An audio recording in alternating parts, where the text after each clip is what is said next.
Tonight was the finals of the John Cena Last Time Is Now tournament that has been playing out over the last several weeks. It all came down to Gunther on one side, LA Knight on the other. And if you were hoping that LA Knight would finally get a big win, he would be going to wrestle John Cena in Washington, D.C., I really don't know why you would think that. See, I think part of the problem with LA Knight fans is that they just constantly let themselves down in situations where they should know better. LA Knight was never winning this match tonight. He never stood a chance. In fact, it could have been anybody on the other side of the ring. It could have been Penta. It could have been Javon Evans. It could have, if the tournament was a little bit different, they did that in the finals. It could have been anybody. All they were doing was fighting for the right to lose to Gunther, which is what happened tonight. John Cena will wrestle Gunther on Saturday night's main event. He will be John Cena's last ever opponent, December 13th. We're now T-minus 8 days away. They had a good match in the main event. In fact, Gunther had all the best matches in this tournament. 4 matches, all 4 of them really good. Now, you may rank them differently, but he was the standout performer, really, of what was otherwise a very underwhelming tournament. That should have been a lot more exciting than it ended up being. But thankfully, we had Gunther. And like I said, tonight they had a good match in the main event, but the outcome was just preordained. And not just because Dave Meltzer reported it several weeks ago, but because it should have been obvious once you looked at who was in this tournament, who was going to be the last man standing at the end. And so now the question turns to what happens next weekend, because when this show was over tonight, Gunther made it very clear. He looked into the camera, and not only did he say he's going to beat John Cena, he said he's going to make John Cena do the one thing that John Cena has never done since he turned babyface all those many years ago. Tap out. It goes against his entire mantra. It goes against everything that John Cena stands for, right? Never give up. He has promised to make John Cena give up. That is the story now. Going into his final match next weekend. Is John Cena going to actually give up in his final match? Does he get to ride off into the sunset with a win? Does Gunther repeat his performance from July when he retired Bill Goldberg? His favorite wrestler of all time, by the way. On Saturday night's main event, do we have a repeat here at the end of this year? That is now the story as we head into next weekend. The other thing also is tying into next weekend. Cody Rhodes has a big match on that show, but Cody Rhodes also wants Drew McIntyre reinstated. He was very clear in that demand tonight, and there was no decision made on the part of Nick Aldis as far as how that's going to go, although I have a sense of what's going to happen here when we may be seeing this match. But beyond his request for reinstatement of Drew McIntyre, Cody Rhodes also personally made the announcement tonight that he is going to be wrestling on Saturday night's main event next weekend against whoever walks out of NXT Deadline tomorrow night as the NXT champion, whether it be Ricky Saints or Oba Femi, both of whom made a cameo appearance backstage tonight on SmackDown. One of those two men will be wrestling, obviously non-title, the WWE champion next weekend, which is a huge spot for either one of them to be in. I have a sense of which one of them I think it's going to be and which one I think it should be. But at least now we're finally, I mean, we kind of have to, we're a week away, finally getting some announcements, filling out the rest of that card next week. I don't know how many matches there's going to be. It's the Triple H era, so probably 4. But we also have another match, a women's match, WWE versus NXT. That is now official for next weekend. I'll tell you guys what that is. We had another United States Championship Open Challenge tonight after we missed out on one last week with Ilja Dragunov. We had a showdown between the Wyatts and the MFTs, which has been teased for a while. And then if you watched the end of SmackDown last week, you saw Uncle Howdy lay out Solo Sikoa with a Sister Abigail, so you knew that we would have some sort of follow-up to that this week, and we did. They still have no earthly idea what to do with Jade Cargill, as the women's division on this show continues to suffer and limp into 2026 as we head into 3 hours of SmackDown. And I look back at this show, we had 2 matches that are really worth going out of your way to watch if you were going to check out SmackDown. The opening match and the closing match. So the U.S. title match was good. The main event was good. Everything else on this show, very average. Very average fare from SmackDown tonight. Only a few weeks left before we head back to 3 hours on Friday nights. I sure do hope they got a good plan, especially with the women's division. They need something. This is your Friday night SmackDown review. It is December 5th, 2025. I am the Solomonster. Thank you for rounding out your week with me. I've been hearing from you guys all week since you got your Spotify Wrapped. And YouTube, I don't know if what's YouTube calling? I know YouTube is doing a similar thing now. You guys have sent me some stuff. I don't think it's called Wrapped. But the Sound Of has been atop many a list, and I appreciate that. I love that. I love seeing that, and hopefully we will be able to carry all that into 2026. You will join me then as well. But for now, hit the like button on this video. 400 likes is the minimum. To be the booker tonight, we do have a bonus goal going on in the chat as well. Super chats are open. I'll be reading your comments a little bit later on here in the stream. And we are getting close. We are inching towards 90,000 subscribers here on the channel. So a little push towards 90K at the beginning of the new year would be very cool. Sheriff of Patty says a top 3 podcast for him this year. Yes, but where in the top 3 do we fall? Thank you, brother. So let's start from the top here. We open with highlights of Survivor Series and shots of various people arriving to the building, as we do every single week, including LA Knight, who was wearing a cowboy hat since they were in Texas tonight. And we also had a shot of Gunther walking backstage. Of course, that was our main event tonight. Then we cut to Drew McIntyre pulling up to the building backstage in an SUV. And he gets out and he is greeted by, I can't even call it a welcome party. It's the unwelcome party of Nick Aldis and a bunch of security geeks. And Aldis reminds Drew that you are still suspended. The only reason you were allowed to compete in War Games is because Paul Heyman found a little loophole. But now that War Games is over, you're gone. You don't belong here. And Drew tried to plead his case. Aldis wasn't having any of it. Told him to get back in his car and leave. So Drew relented. Drew said, the only people you're punishing here, you're not punishing me, you're punishing the fans. So he gets back in the car. But when he gets back in the car, Cody Rhodes is in the, I guess, the passenger seat, or he reached into the car from the passenger side.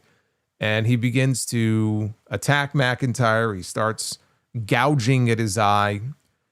Cody was still very irate over McIntyre attacking him on his bus a few weeks ago. So Drew made his exit after that. The camera followed a very angry Cody Rhodes through the backstage area as he marched towards the gorilla position, through gorilla and out to the ring. And they played his music, but he was in no mood to pause for the whoa or celebrate or anything like that. He made a beeline for the ring. He wanted a microphone. He said McIntyre broke an unwritten rule by invading his tour bus. That's the place where his wife sleeps and his children play. He called McIntyre WWE's resident cockroach and pointed out that Drew's never beaten him, but he may have been the first to break him. So he begged Nick Aldis, please, Nick, reinstate him. Reinstate Drew McIntyre so that he could do what everyone does to cockroaches. He's going to stomp him out. And the fans cheered, and that was it. It was short. It was sweet. It was a nice fire here from Cody, selling the anger. He didn't seem that angry to me, though, when he showed up at War Games and was wrestling with Drew McIntyre. But all of it, it's almost like that didn't even happen. This was like the follow-up to the angle on the bus from a few weeks ago. But he was very angry and very just full of piss and vinegar here in this segment. So they're going to do Cody Rhodes and Drew McIntyre again, which supposedly was the original plan for Survivor Series until Jacob Fatu got hurt. That's how Austin Theory got bounced out of a War Games match. And they added Cody and Drew to the War Games teams, and that made sense because they needed people, right? You're going to have 5-on-5, you need people. So now they're going to do at least one more match with Cody and Drew. And there is literally no reason to run this match back again unless Drew McIntyre is leaving with the WWE Championship. There's no reason. Like, there's no reason to do this match unless they are doing a title change. That's it. So the question is when? Now, you got Saturday night's main event next week, and obviously it's not happening there, nor should it. Cody's already got a match, but even if he didn't, doing Cody and Drew on that show, I feel, especially if there is going to be a title change, I feel like that deserves its own spotlight. It would be overshadowed by John Cena. Next weekend is about John Cena. We're going to get some other matches, but it's about Cena. And that's one of the reasons why, you know, people were like, oh man, if Sheamus didn't get hurt, Sheamus should have won the tournament. And it should have been Cena and Sheamus had Cena kept the Intercontinental title, right? And they had, in their minds, they had booked this scenario where you could do one more Cena-Sheamus match and Sheamus finally wins the IC title, but he wins it from John Cena. Like, what a big moment for him. And I'm like, no, because it's not about him. It's about Cena. When Sheamus finally gets that moment, I don't want it to be on a night that's dedicated and focused on John Cena. I want Sheamus to have that moment to himself, you know, whether it's WrestleMania or whatever event it may be. So as much as I would have loved to have seen them have one more match, that to me would have been the wrong, venue for that to happen. But as far as the match with Cody and Drew, we know CM Punk is defending the World Championship against Braun Breaker on that first Raw here in Brooklyn, that first Raw of the new year, January 5th. So to me, it would make sense that if Raw has one big championship match to open 2026, then so should SmackDown. That's probably how they see it. So I'm guessing that the first SmackDown of the new year will probably be where Cody wrestles Drew. Or if Drew is reinstated, that's going to be his first match back. So what is that? January 2nd, I believe, is the first WWE show of the new year. I think that would be the likely place where we get that championship match between those two. And again, I feel very strongly about Drew McIntyre needs to win the title, because if not, I don't want to see the match. I don't want to see him just go in there and lose again. I've already seen it multiple times. I don't see what's gained from doing it again. If he wins the title, it's like, okay, well then what?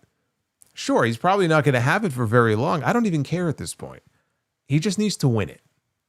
He just needs a win.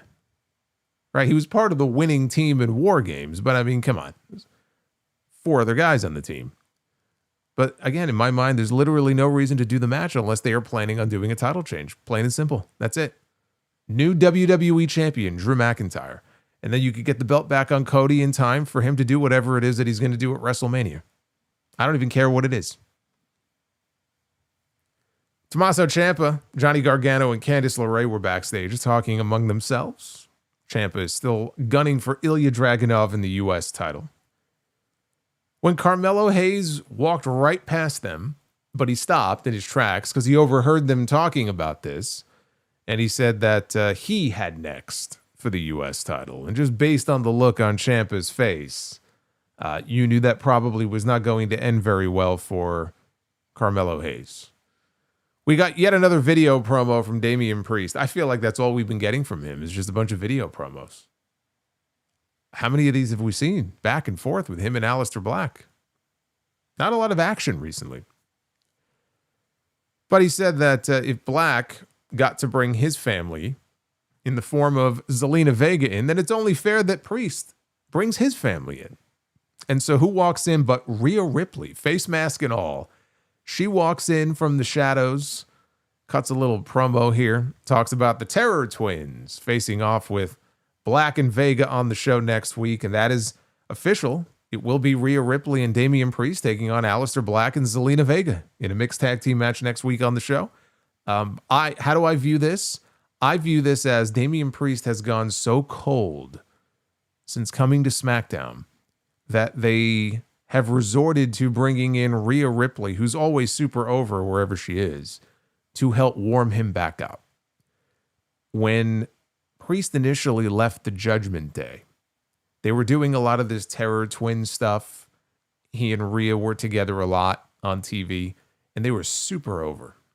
Rhea continues to be super over. Damian Priest is not. Damian Priest, the trail has gone cold for Damian Priest on Friday nights. So that's how I read this. I saw Rhea step in. I said, I see what we're doing here. He needs a little help. So let's bring Rhea in to help give him the rub and try to get him back on the right track. That's what I think is going on here. We had another open challenge with Ilja Dragunov defending the United States Championship after taking last week off. His opponent, Carmelo Hayes, who I believe wrestled Sami Zayn earlier on in these open challenges for the U.S. title in a losing effort. The match got off to a quick start. On the top rope, Hayes was stunned, which opened him up for a big boot from Dragunov, which sent him crashing down to the floor outside. He was selling that he tweaked his knee upon landing. The match came back from commercial with Hayes falling victim to a pair of German suplexes. They engaged in a striking duel. Hayes avoided the Constantine special. He hit Dragunov with a great springboard clothesline. And Hayes followed that up with a tilt-a-whirl facebuster that got I thought he was going for the La Mystica. Maybe that's what it was, but it was a tilt-a-whirl facebuster here. Got a close near fall out of it. People were really behind Hayes at this point. This is where they were really engaging in the match. Mello attempted the first 48, but he got caught and dropped on his back by Dragunov. Hayes blocked the H-bomb by getting his knees up. Then Dragunov kicked Hayes in the side of his head. He dropped him with a standing Uranagi. The champion headed up top. He got sent outside, though, by a running kick. And as the champion got up on the apron, Hayes dropped him with a DDT on the apron. And Dragunov just sold this like he broke his neck on the way down, and he fell to the floor outside. That looked great. Hayes got him back in the ring very quick because he knew he had to capitalize here. And he heads up top, and he's setting up for, we presume, nothing but net, which is his finish. While the referee was checking on Dragunov after that DDT spot, he's checking on Dragunov in the ring. He did not see, nor did Dragunov. Tommaso Ciampa gets up on the apron, and he crotches Hayes on the top rope. And that led to Dragunov connecting with the Torpedo Moscow, or as Michael Cole called it on commentary before correcting himself, the Tornado Moscow. Either way, I guess whichever way you want to call it. I'll continue to call it Torpedo Moscow. Michael Cole can call it Tornado if he wishes. And then he followed that up with an H-bomb for the win to retain the championship. As Dragunov was leaving, they were showing a replay of what happened. He reacted in anger from the unwanted assist from Tommaso Ciampa, which, again, the announcer sold that he didn't see it, he didn't know, and he wasn't very happy about it. So, they telegraphed the Ciampa interference with that backstage segment earlier on. But this was another really good entry here in the Open Challenge series. A great sign, though, even though he lost again, a great sign for Carmelo Hayes as far as the fans getting behind him here as loudly as they did.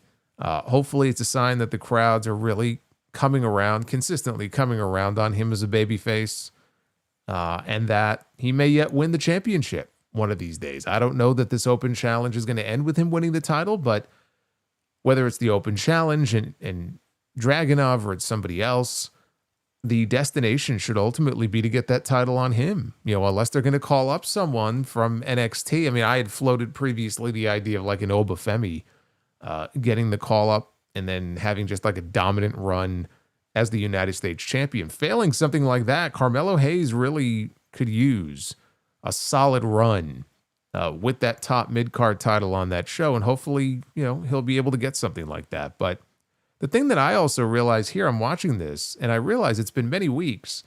It feels to me like they have just scrapped the Hayes and Miz feud. We never even got a match. I just feel like it's been weeks since we've had any sort of interaction with them or forward movement. Hayes is sort of off doing his own thing. We saw Miz on the later in the show. He was, bitching about not being booked next weekend. No mention of Mello. So, I mean, they could always circle back around to it, but it just feels to me like that may have been scrapped. I'm not going to cry about it. I'm not going to tell you that I'm terribly sad about it, but it was something that was built up over a period of months. So it's kind of surprising that we haven't gotten anything new from it. In the back, Charlotte Flair and Alexa Bliss, they were interviewed about War Games. They talked about how it made their bond even stronger, but now it's time to get back to the business of regaining their women's tag team titles. And it would begin tonight when Alexa Bliss beats Kairi Sane. Elsewhere, Kathy Kelly interviewed LA Knight about his match with Gunther later tonight, coming off 2 matches in this tournament with mystery opponents. Right, the first one was against Matt Cardona. Then Sheamus got hurt, had to be replaced, so he ended up with The Miz. So he actually knows his opponent now, well in advance tonight. He said he doesn't care about the opponents that he's faced before. The one thing that matters is beating John Cena to cement his legacy. Gunther was standing in his way, and Gunther is going to get dropped on his head later tonight like all the rest. LA Knight is very good at cutting promos and letting us know all the terrible things he's going to do to people, and then go out there and he doesn't really deliver. And after a while, especially when you're a babyface, you're making all these promises that you can't keep. It's not good. It's not good. You start to develop a reputation for being that guy who can't go out there and finish the job. And I feel like that's where we've been. Actually, that's where we've been for a while. But that's where we are now with LA Knight. We had Alexa Bliss against Kairi Sane. Outside the ring early, Kairi tried to walk off. Charlotte was there, though. She stopped her, which allowed Asuka to trip up Bliss on the apron. Kairi then slammed Alexa against the barricade as they went to a commercial break. They came back with Bliss and Sane. They were fighting it out on the top rope. It was a headbutt from Kairi that put Bliss in a tough spot, but Kairi took advantage with a double stomp onto a prone Bliss for a near fall. Bliss mounted a comeback, followed by a modified natural selection. Asuka got up on the apron, so Charlotte tripped her up and took her down with a big boot. Back in the ring, Kairi had Bliss in position for the insane elbow, but when she jumped off the top rope, Alexa got up and she caught her in position for the Sister Abigail DDT, and she dropped her and pinned her. So Alexa Bliss picks up the win here. After the match, big pop for the finish, by the way. After the match, Lash Legend and Nia Jax, they show up. They attack Bliss and Flair from behind. As they turn their attention to a fallen Kairi in the corner, Asuka tried to fight back. She got in the ring. She starts throwing shots. She ends up getting dropped by Nia Jax. Kairi got involved. She ended up being taken down. She actually ate a boot from Lash Legend. And then she got dragged to the corner in position for the Annihilator, but Asuka reached in and pulled her out to safety before Nia could come down on top of her, which would have been just curtains for poor Kairi. Kairi has a history in the ring, by the way, with Nia Jax that has not gone well for her. That was many years ago. But had she taken an Annihilator, that may have been the end of poor Kairi Sane. So she'll live to fight another day. The match here, I thought this was fine. You know, solid stuff from these two. Kairi never wins. Actually, I think the last time I could remember her winning a match, it might have been on my birthday. So that was what, 2 months ago? 2.5 months ago? Something like that? I guess 2 months ago.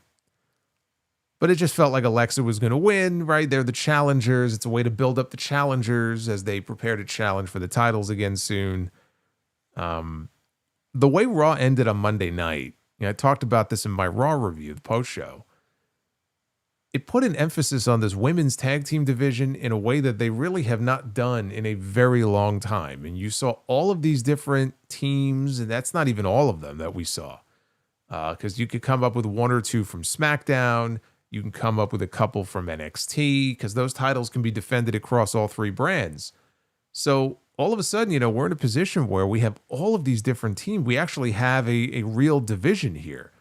But it's kind of weird, like, especially on Monday, like we have not had a focus, especially they closed the show with it on the women's tag team division like this in forever. So like, why now? But it just so happens to come at a time when AEW is in the middle of a tournament to crown their first ever women's tag team champions. So there's a lot of emphasis lately on the women's tag team championship picture in both companies. But again, there was the spotlight shown on it here in WWE in a way that has not been done in a while.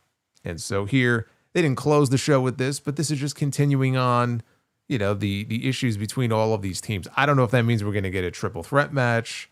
I don't know where that's going to go, but a lot of teams in contention for those titles. And look, if you're going to have women's tag team titles, then you should build up competition for those titles. But I'll be honest with you, I kind of wish that the WWE tag team titles were treated the same way as the women's tag team titles, and that we had one set and you could have challengers across all three brands. It was tri-branded. And then maybe we would be talking about, wow, look at all the competition in the men's division for the tag team titles. Instead of having two separate sets of championships where individually the divisions are not as strong as they would be if they were paired together. That's my issue with the tag team titles on the men's side right now. SmackDown had a booming division earlier in the year, and now that's gone cold. Raw, I enjoyed the work that we've seen from AJ Styles and Dragon Lee. Love that finish against the New Day in their match on Monday night, but I can't sit here and tell you that there's a whole lot of competition in that division either. So it's the one time you'll ever hear me say this, that I wish the men's tag team titles were treated as the women's tag team titles are in this company. That would be nice. We go backstage. Cody Rhodes meets with Nick Aldis, and he had calmed down from earlier. He told Nick, all right, I've calmed down. Aldis asked him, are you ready to do this? And so they walked into Aldis's office, and we see that standing there in the office is the NXT champion Ricky Saints and his challenger, his number one contender at Deadline tomorrow night, the former champion, the ruler, Oba Femi. So they walk in, and Aldis lets Cody break the news that in the spirit of what John Cena wanted to see on Saturday night's main event, he revealed that the winner of the match at Deadline this weekend between Ricky and Oba is going to be wrestling him in DC next weekend. And then they left, and Ricky and Oba, they came face to face. We had a little stare down, and that's how that ended. That's big. That's a big deal. That means we're getting a champion against champion, obviously non-title, but we're getting a champion against champion, WWE versus NXT exhibition, as John Cena called it, on Saturday night's main event. And this is exactly what I was hoping for when Cena made that initial announcement, that we would get some big matches like that. Cody and Ricky, as tight as those two are, going back to their days in AEW together, you know those two would love to work together. And I'm sure that's what they're going to be doing next weekend, because I figure the match is going to be Cody against Ricky. I don't think Oba is winning the championship back tomorrow. So I think they're going to get their shot. I think that's the match. It's also a great hook for Deadline tomorrow, right? They had a chance to promote that show here on SmackDown and let you know that not only is the NXT championship on the line in that match, but there's another huge hook now. And there's something also very tangible on the line beyond the belt as far as that match is concerned now, because the winner is going on to wrestle on what is going to be a pretty damn big show in front of what should be a sold-out crowd in a big building next weekend. So I think it's a good hook. It also, to me, has Drew McIntyre run-in written all over it. Not that there's any shame in being pinned by the WWE champion if you're a Ricky Saints or an Oba Femi. But if Drew gets involved in this match and the match gets thrown out, or if there's a DQ or whatever, like it's a way to protect whoever the NXT star is by not having to take a direct loss. And it fits the story, right? Cody was trying to gouge that man's eyes out of his skull tonight. He's the one demanding that Drew be reinstated. Drew's going to want a piece of him after what he did tonight. It only makes sense that we might see him in DC next week. So I'm looking forward to that. I'm looking forward to seeing what other matches they come up with. You know, Cody against Oba would be great too. I'm a big Oba Femi fan. I think he's going to be huge on the main roster. I mean, I sit here and tell you it would be hard for Triple H to fuck him up, but he's fucked up some other things. So never say never. It's like challenge accepted. I think he'll do well though on the on the main roster. I think that Shawn Michaels will go to Triple H and say, "Look, you better not fuck this up, pal." So I love Oba Femi. Cody and Oba would be great too, but here's the problem with that. The problem with that is that would mean that Oba Femi is going to win back the NXT championship tomorrow. Oba Femi should not be winning the NXT championship back because there is no reason for Oba Femi to continue to stay on NXT. And if he wins the title back, the implication there is that he's going to be sticking around for at least a few more months. SmackDown could really use someone like Oba Femi right now. So my hope is that he does not win the championship back. And yes, it would be 2 straight losses to Ricky Saints, but so what, right? We've seen this before where guys do a bunch of jobs on their way out before they get called up to the main roster. And I hope that's what is planned for Oba Femi here, because for him to just win the NXT belt back, to me, it's going backwards. When with him, you should be going forwards, right? Forward. I said forwards. I meant forward. Forwards is not a real word. That doesn't really make sense, does it? No, it doesn't. But that's where Oba Femi should be going. So that's a huge match, though, for next weekend. We have the WWE Women's Champion, Jade Cargill. She's moving forwards as well.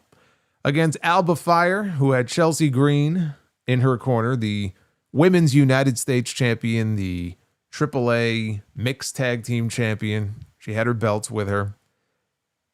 This is just, I'm sorry. It's depressing to watch. It's just depressing to watch. That segment on SmackDown last week, by the way, was just a pile of garbage. I have no idea why they thought that segment was something that had to be booked. I think it was completely stupid.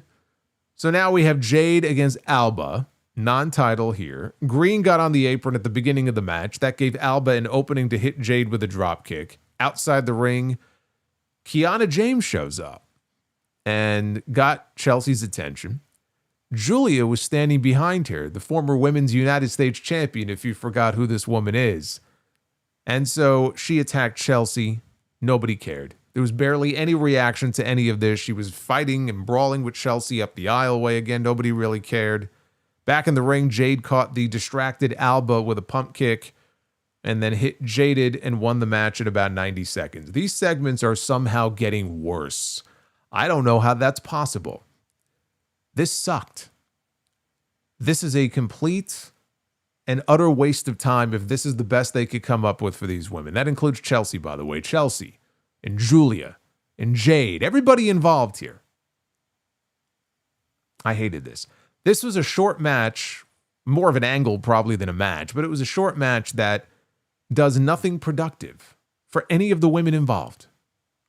Nothing. No challengers for Jade have really been established. She's in mid-card hell right now. Now they're teasing, her and B-Fab already wrestled, but she had a run-in later on with B-Fab. And then Michin showed up. So they're building to Jade and Michin now. So they have Jade running through the mid-card on this show. None of whom are over, because none of them have really either been given the opportunity to be established, or they just haven't gotten over in some cases. Simple as that. But that's what they have Jade doing right now. And the thing is, like, some of these mid-card talents that she's working with, they're heel mid-card talents. Jade is a heel. So, like, they're out there. And again, it's hard for people to really get invested if it's somebody like... People, I think, like Chelsea to a degree because she's entertaining, but she's a heel. Right? So you have her working with the Secret Hervis these last few weeks, or you're beefing with them, and it's like, who are the people supposed to really be invested in or caring about or trying to get behind here and rally behind? It's just, it just doesn't make any sense. I mean, are they building to a United States Championship versus WWE Championship match between Jade and Chelsea? I don't know what the end goal here is of this. And Julia, I mean, what can I say about Julia? That hasn't already been said. I mean, no one cares. The woman goes out there to crickets. And it is completely depressing. No reaction for her. She lost her championship, and instead of going on the warpath, she went silent. And that silence was deafening tonight. And it will continue to be until they find something worthwhile for her to do. And I'm not so sure the better move wouldn't be to move her over to Raw and just lump her in with the Kabuki Warriors, which is something WWE would ordinarily do. I'm surprised they haven't done that already. But at this point, what the hell else can we possibly hope for when it comes to Julia on this show? Right? She's not going to be in the upper mix. There's no reason for her to be. She's not over. They had their window to try to get her over, and they fucked it up. So she's not going to be working with Jade. She's not going to be challenging for the world title. So forget that. So who else is there for her to work with? Right? Tiffany Stratton has not been seen since she lost her championship. I don't know if when we finally see her again, she's going to go right back to Jade and they're going to run that back, or if they're going to kind of knock her down a couple of pegs and have her working with someone like Julia, maybe in the mid-card. I don't know. Tiffany is MIA at the moment. First time I saw her, they showed pictures I saw online of her and Otis. They were at I forgot what sporting event it was.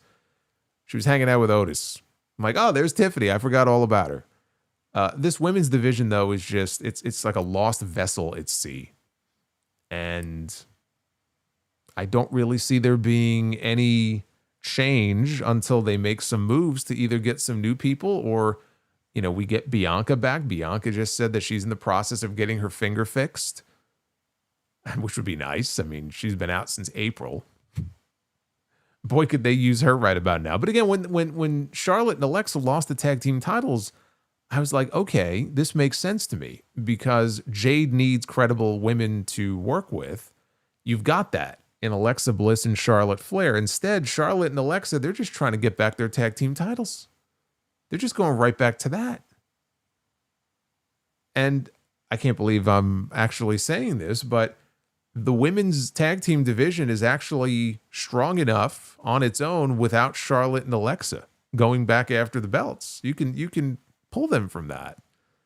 And you could have them working with Jade in the meantime until whoever it is that is going to work with Jade come Rumble and Mania season. I don't know why we're not focusing on that. Jade can come out and she can beat people in 90 seconds and that's all well and good, but I don't see who's benefiting from this. I really don't. Jade segments are basically, they're rendered worthless at this point. It's terrible. All of this is terrible. Both members of Fraxium were shown backstage talking to Nick Aldis, wanting another shot at DIY. When all of a sudden a very angry Ilja Dragunov walked up, and he was upset at the integrity of his open challenge being ruined by Tommaso Ciampa. Dragunov demanded to face Ciampa for the U.S. title next week, so Aldis obliged. So Dragunov then turned to go leave, and he was confronted by Tama Tonga and the rest of the MFTs who were not wearing their clown makeup. And no words were exchanged. We just had an intense stare down here. For all the times we've seen Tama Tonga confront Ilja Dragunov, it's an open challenge. So he doesn't seem to be in any great rush to accept the open challenge. And it just makes it pretty obvious that Dragunov is not losing the title to anyone else until we get the match with him and Tama Tonga. So I'm sure him and Tommaso Ciampa could go out there next week and have a really good match, but I'm sure Carmelo Hayes will do something to ruin it for him. And then after that, I presume we'll get Dragunov and Tama Tonga. You know what? Would not at all be shocked if they put the title on Tama Tonga just to get some gold in the MFTs. Not saying I want to see that, but the way they've been teasing this out for several weeks and all these stare downs with them, I could see that happening. Speaking of the MFTs, Solo Sikoa came out to the ring next with the rest of the MFTs to address what happened last week. Of course, they had that Survivor Series elimination match against Team Sami Zayn, which the MFTs won, after which they were attacked by the Wyatt Six. Solo got laid out by Uncle Howdy. Solo said he told everybody that he and the MFTs were going to handle the Sami Zayn problem, and they took his ass out. He talked about how they can finally move forward now that Sami was done and dusted, which brought him to the Wyatt Six. Solo said Uncle Howdy was watching him and his family, but he was doing the same to Howdy and the Wyatts. He introduced himself and his family. He said that the Wyatts held something that belonged to them, the WWE Tag Team titles, which I had briefly forgot they even had. Don't judge me. When he said that, I said, oh, that's right. That's right. The Wyatts have the tag team titles. I forgot there for a second. He said that everything that was his, he pointed up at the heavens, implying Bray Wyatt without saying Bray Wyatt. He said everything that was his, which was given to Uncle Howdy, it was going to soon be Solo's. And he was going to show the world that Howdy did not deserve the Wyatt name. All he needs to do is believe. The other MFTs at that point exited the ring. Solo was in the ring all by himself. The lights went out. We got a Wyatt video interruption. And then we saw the Wyatts on the apron, all except Uncle Howdy, who was in the ring standing behind Solo. So we got a face-off between the two, which erupted into fisticuffs. All the other family members got in the ring and started brawling. Nikki Cross, I think, jumped on, I want to say, JC Mateo's back, and he flung her off violently into the ropes. And all the members were cleared from the ring until only two remained, the two giants of their respective families, Tala Tonga and Eric Rowan. So we got a face-off between the two of them. Rowan got the better of the exchange. He booted Tala Tonga out of the ring. And then they all stared menacingly at each other, unable to get back into the ring and continue their brawl because of the invisible force field between them.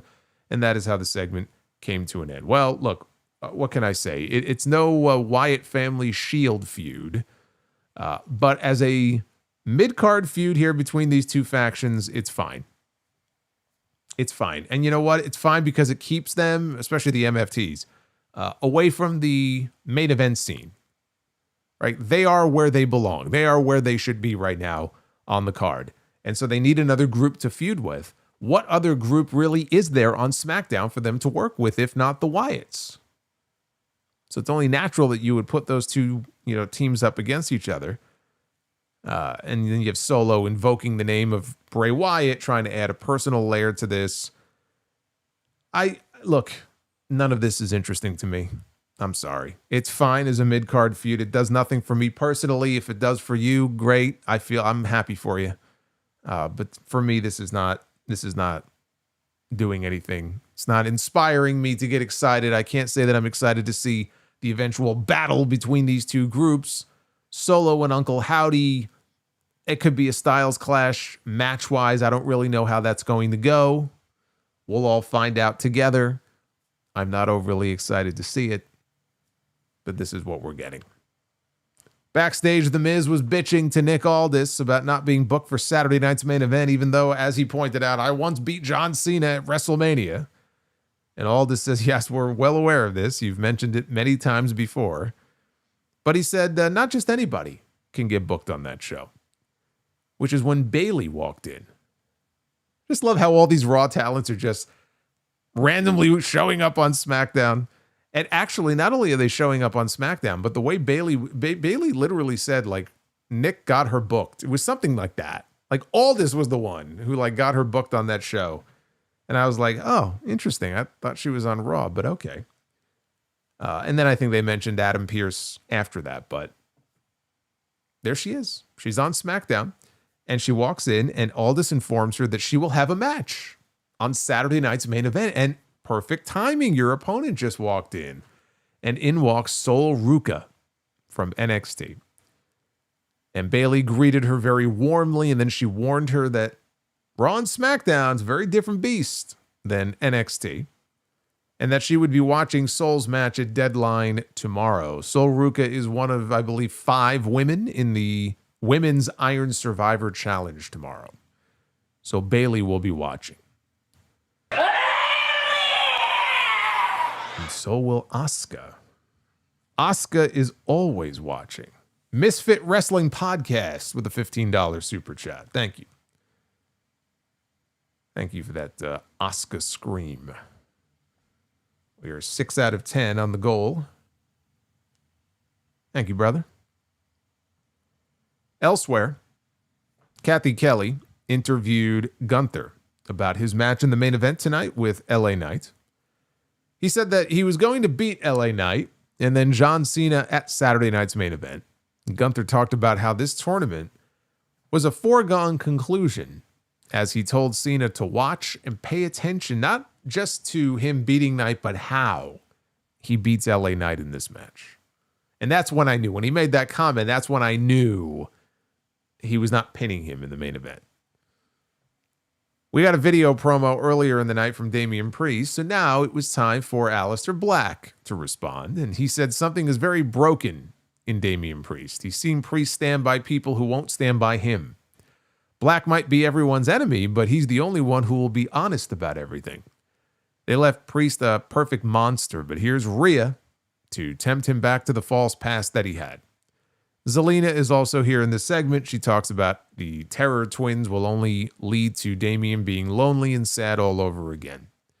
Black says that if Priest wants the Inferno, then Black will play Virgil to his Dante and guide him through it.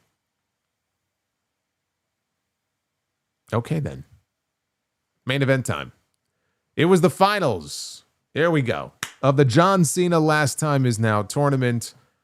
Gunther on one side, LA Knight on the other. They even got the big match introductions that they usually only do for championship matches. Gunther face wash Knight very disrespectfully at the beginning, which fired up Knight. He went on the attack early. Gunther went for his power bomb, but Knight escaped and tried for an early BFT, but Gunther slipped out. After a break, Gunther flattened Knight with a hard clothesline. Knight got Gunther down. He went for his jumping elbow, but he missed after Gunther rolled out of the way. Gunther held Knight by the wrist, started chopping him across the chest. Knight avoided that last chop. He caught Gunther by surprise with a jumping clothesline. Then he hit a leaping neck breaker. Knight went for another BFT, but Gunther avoided it. And after an O'Connor roll pin by Knight, Gunther turned that into a sleeper hold, which Knight was able to get out of. He hoisted Gunther up on his shoulders. He delivered kind of an ugly attitude adjustment, but he hit John Cena's move, followed by a burning hammer for a close near fall. We got one last commercial break. After that break, Gunther avoided a top rope elbow. Knight rolled through, and then he ate a shotgun dropkick as soon as he got back to his feet. Gunther tried for the power bomb. Knight, though, countered out of it into a DDT. And then it was back to the ropes. And the big leap from the middle rope to the top rope, and then off the top comes LA Knight, this time with the megastar elbow. He covered, only got a 2 count out of it. There was a BFT attempt, countered into a German suplex. Gunther then dropped him with another hard clothesline. And then he went up top for the... did Gunther here. And Knight got back to his feet. He interrupted whatever it was that Gunther was about to try. He interrupted him, and he climbed up with him. He tried for a superplex. Gunther blocked it, and he shoved Knight all the way down to the mat. And the announcers really put over how Knight was selling his neck upon landing. Right? This was part of the story they were trying to tell here. And then he hit a splash. Not a very good one. And he immediately got up, and Gunther hit the opposite corner, and he came off with another splash. Look, I love Gunther. I think he's fantastic. There's very little that he does that I have any sort of issue with. If there's one thing I kind of wish he would retire from his arsenal, it's the top rope splash. It just never looks that good. He kind of lands on his feet before he actually splashes the person. And it really takes away from the impact of the move. And he's really an impact player, you know, with the chops and everything and the hard strikes and the shotgun drop kick. And then he does the splash, which is kind of out of character for him anyway. And it just doesn't look good. So I kind of wish he just would put that on the side and just not do it. But Knight kicked out. Even after 2 splashes, LA Knight kicked out. The crowd still had hope in their bones that this man might be able to do the impossible. So Gunther immediately comes back with a power bomb with a stack, but Knight kicked out. They were playing up how Gunther again was focusing on Knight's neck.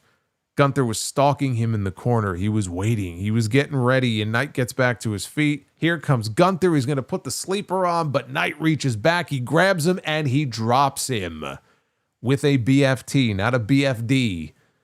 As Michael Cole, I believe, called it at one point. But he dropped him with a BFT. Crowd popped. Gunther, though, has those long legs, and he was able to get his foot on the bottom rope just in the nick of time. You know what? Maybe Michael Cole did mean it, because he later on, he mentioned a blunt force drama. He referred to it as that moment there was some blunt force drama here in this match. Gunther got the sleeper in again, and then he let go and started to rain down some anvil elbows, and then back to the sleeper again, right in the center of the ring. He had the body scissors applied. This is not good. This is not good for all the LA Knight fans out there. They got a lump in their throat because they know how this is about to end. But he's fighting and fighting, and he manages to fight his way back up to a seated position. And the crowd is really rallying behind him. He makes it back to his feet. And he got Gunther briefly up on his shoulders. I guess maybe he was going to go for another attitude adjustment. But Gunther just starts raining down elbow after elbow after elbow. And he gets him back down on the mat. And then he got a cravat applied. I thought he was going for the STFU. Almost like a crossface. But he got the cravat applied, center of the ring, nowhere to go. This is when I knew it was over. It's just a matter of how long are they going to allow him to hold on. And he held on for a little bit. I want to say, I don't know, maybe it was, 10 seconds? 10, 12 seconds? Something like that.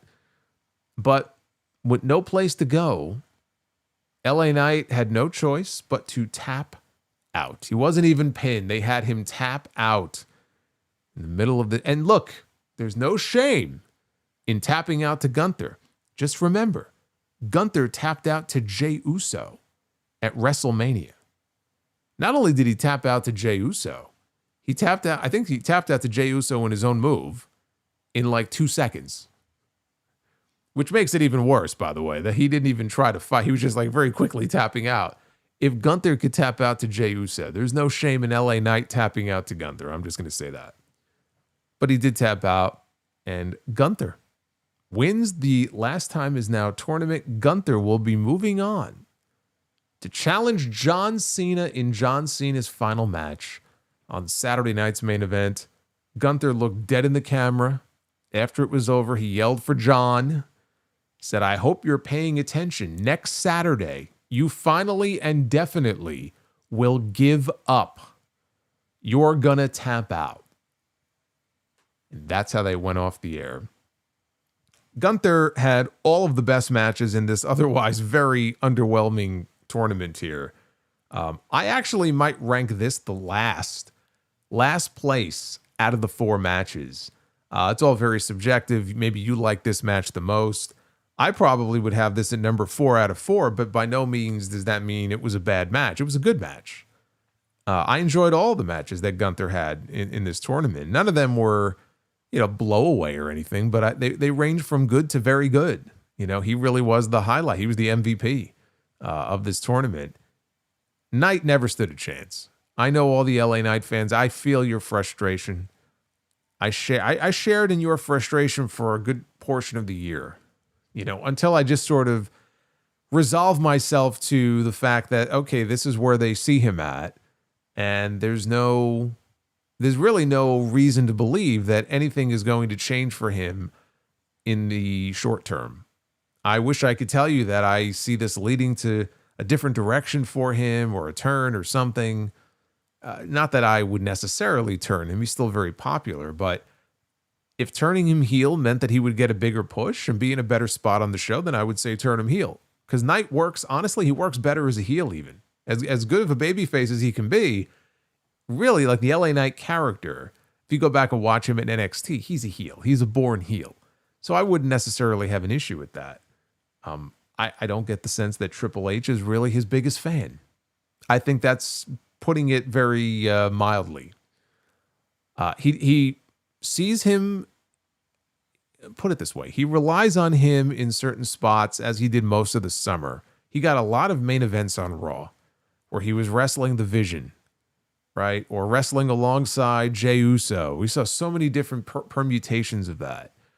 So he has a certain level of trust in him because he also has more matches, I think, than almost anybody else in the entire company. In fact, he might have the highest number of matches this year in WWE. I think last year it might have been Dom. This year, I'm pretty sure it's LA Knight. And so he's been put in a lot of positions like that, but that will only go so far if he's not really making any sort of forward movement. He's not really he's like he got to a point and he's not really going beyond that point. And he's been put in all these positions and he keeps falling short. And I can understand people thinking, man, what did Triple H, like, what did he do to this guy? What did he do to Triple H that made Triple H hate him or not? I don't think he hates him. I just think that he doesn't see him as someone who belongs in that spot that everybody else would like to see him in, or everybody else thinks that he could thrive in. I don't know that they see him in that spot. I don't know that things are going to be much different for him in the first half of 2026. We can hope. He's a charismatic guy. He can work. I'm not saying he's the flashiest wrestler in the company. He's not. But the guy can work. The guy can talk. He can play babyface. He can play heel. I think he's versatile in that regard. And he's certainly not getting any younger.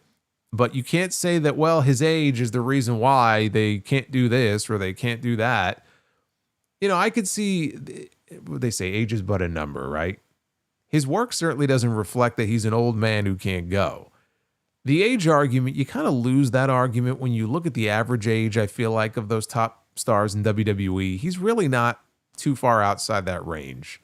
So I don't really buy that as an argument. Sometimes I'll hear people use that There's something else going on here. And I don't know what it is. I don't know what he did. I don't know what he said. But you can only lose so many times before you start to lose that momentum. Fans still pop for him. They still like him. But at some point, you lose so much that you start to lose some of that. And I fear for him, and as far as the spot he's in, that we're rapidly approaching that point. I could talk until I turn blue in the face about all the different things they could be doing with him. Or I thought moving him to Raw would, be a positive move. And for all the main events he had this summer, a lot good it did him. He was in those main events, but it wasn't to push LA Knight. They had him working with Bronson Reed and Braun Breaker to help get those guys over. It wasn't about getting LA Knight over. I don't know what else to say at this point. I think I've said all that needs to be said. It's up to WWE to actually do something with this guy instead of just booking him to lose in every situation that he's in. We've had guys like that over the years who talk a big talk in their promos. Bray Wyatt.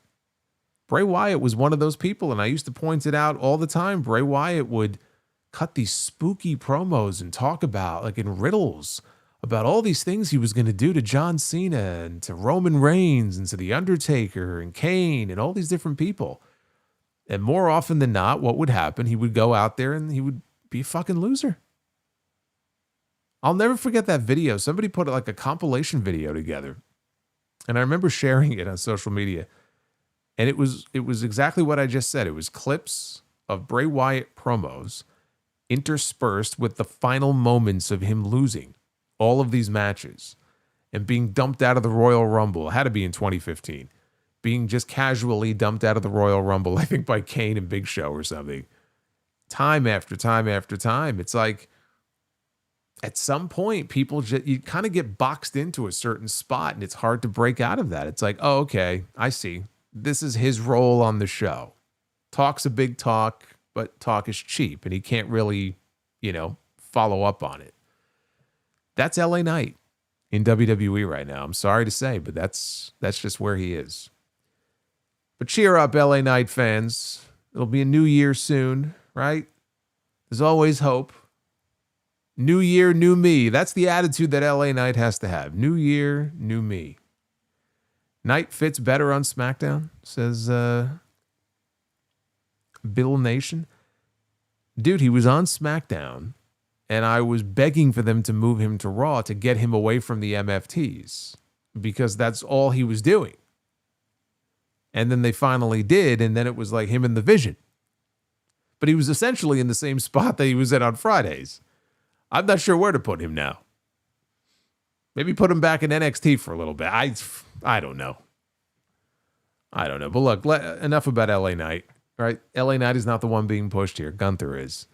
Gunther is being pushed because Gunther is going to be the one going in there. He is going to be the heel. John Cena is going to be the heroic babyface. This is the dynamic that they wanted for John Cena's final match. And now we know that the story is that Gunther's mission is to tap John Cena out.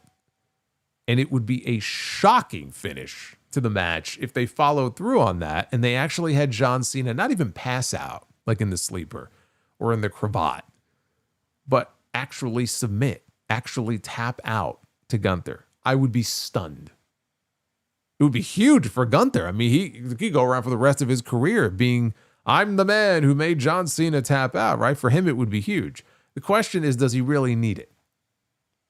Is it worth upsetting all the fans who are going to be severely disappointed at the end of that show next week by booking that kind of finish just so that Gunther can go around bragging about how he's the guy that tapped out John Cena? I don't think it is.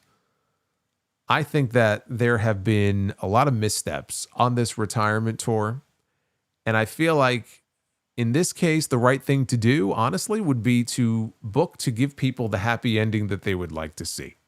Even if it goes against all conventional wisdom when it comes to what you do in a situation like this, where this guy's leaving, Gunther is staying. So John Cena should put Gunther over in his final match. And I'm sure John Cena wants to do that. I don't know that that's the right move in this case. I actually feel like Cena going over in this match and making the heroic comeback and getting the big win and giving people all the joy at the very end that they didn't have for so much of this run. Sometimes, you got to book for the fans, and not necessarily just book for 6 months from now, whatever you might be doing with Gunther. This is a big enough deal on its own that, you got to book for the night. And for the night, I think the right move probably would be to have John Cena go over. But now if Gunther wins, great, fine. I mean, that's wonderful. But it just I don't know that you want to go out on a downer in that way. I mean, think about it. Like, Gunther now is in the spot that, now you might be asking, why Gunther? Why does it have to be Gunther? It should be pretty clear why. It was never going to work with LA Knight. It was never going to work if it was Carmelo Hayes. It was never going to work if it was Javon Evans, right? It was never going to work because the idea is that they wanted to give John Cena an obstacle in his final match. They wanted to give him the boogeyman to overcome.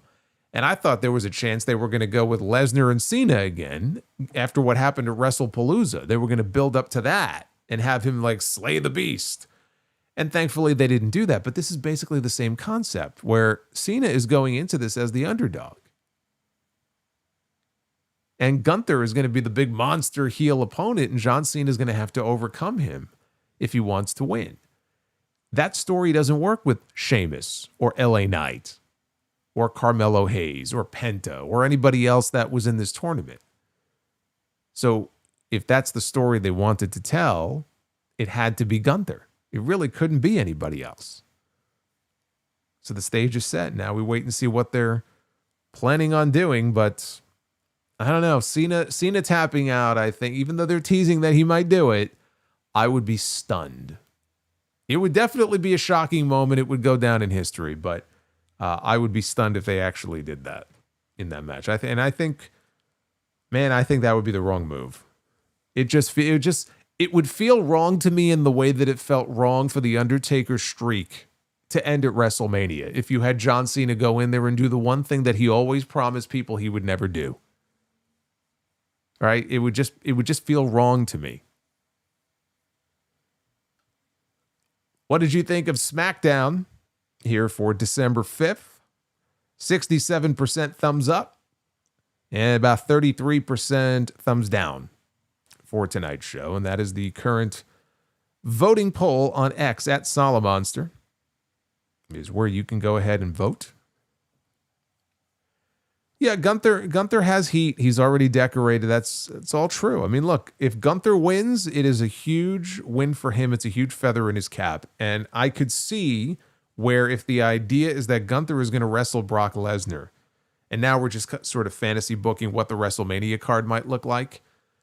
If we're possibly looking at Gunther and Brock next year, I could see them wanting a Gunther win here just so that they could go into it saying, okay, we both have wins against John Cena, right? The greatest of all time. Brock beat him, Gunther beat him, and now the two of them are going to wrestle each other, and only one man can win. So if that's the plan, I can see why they would want Gunther going over in this match. But again, to me personally, I just feel like this is one of those times where the babyface should win. And everybody should get their happy moment, and then he can cut his retirement speech, and we get a bunch of cameo appearances from, all the people that have worked with him and wrestled him over the years. And we get that special ending to the show next week that doesn't leave people with a sour taste in their mouth.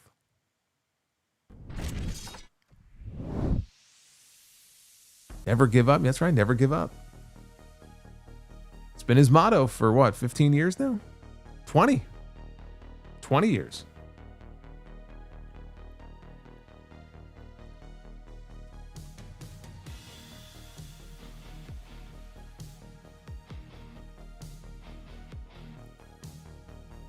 Oh, we are 8 out of 10 on the bonus goal. That's for a bonus round of Be the Booker. And we are at 341 likes. So actually, we might only get one round if we don't hit 400 likes, but I'll let you guys work on that. Batista comes out and gives him a Batista bomb. Yeah, that's Batista. I think Batista could very well be there. But there will be no Batista bombs. They are going to be in Big Dave's backyard, though. He is a Washington, D.C. guy. That's where I don't know if he was born there or he just grew up there, but They are going to be in his hometown. All right, let's take a look at your super chats. And I'll get you guys out of here. Joseph Stewart is with us. Joseph, tune into the podcast this weekend. I will have a full segment on all the Netflix, WB, AEW stuff. That'll be on Sunday. I mentioned that Emma Stone turned down a role in the Batman 2. What are your thoughts on this? I have no thoughts. I don't really care about her being in that movie one way or the other. I mean, I have no issue with Emma Stone, but her in the Batman, I have no real reaction to that one way or the other. Why was there heat between Sable and Sunny? I think Sunny has talked about it before. It's just, two women that just didn't care for each other. And more so, Sunny did not care for Sable.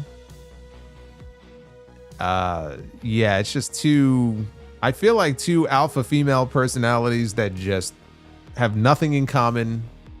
There was probably jealousy involved. There were also stories about Sable not, treating people very kindly all the time. And I think a lot of jealousy involved also probably colored some of those feelings. Was there any heat between Sable and China? If there was, I never heard of it. Have I seen Ernest Saves Christmas? Never have. What is your favorite Ernest movie? It's funny. I don't think I have one. I've seen Ernest. I was, entertained by him, but I don't have a specific movie that I would say is my favorite.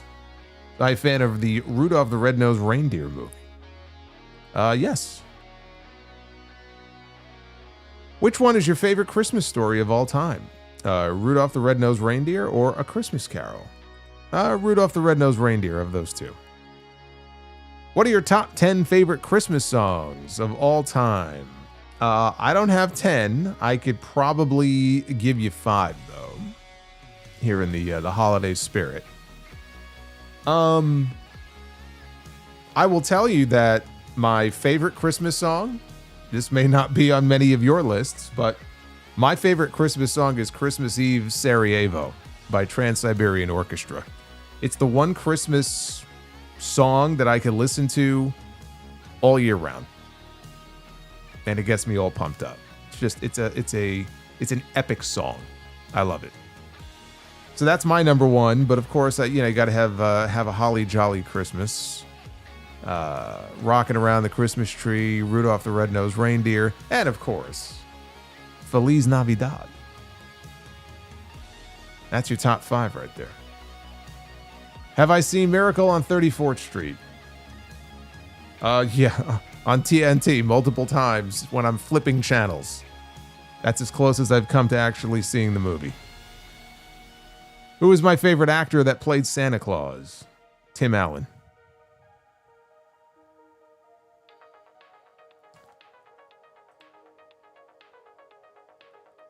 Do I remember the Batman the Animated Series episode Christmas with the Joker? I don't.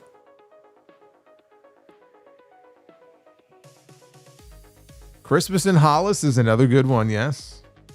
That was in actually the first Die Hard movie.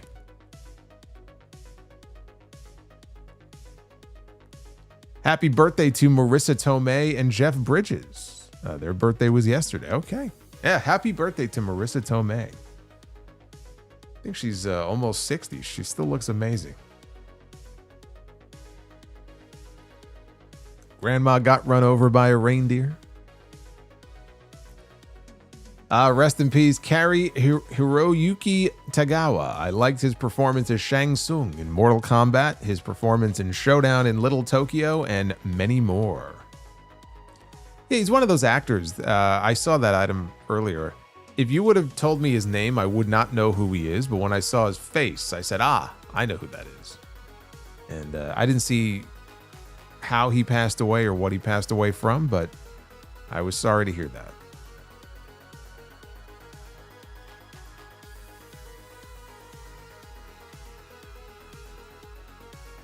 News broke that a new live-action reboot of Teenage Mutant Ninja Turtles is in the works.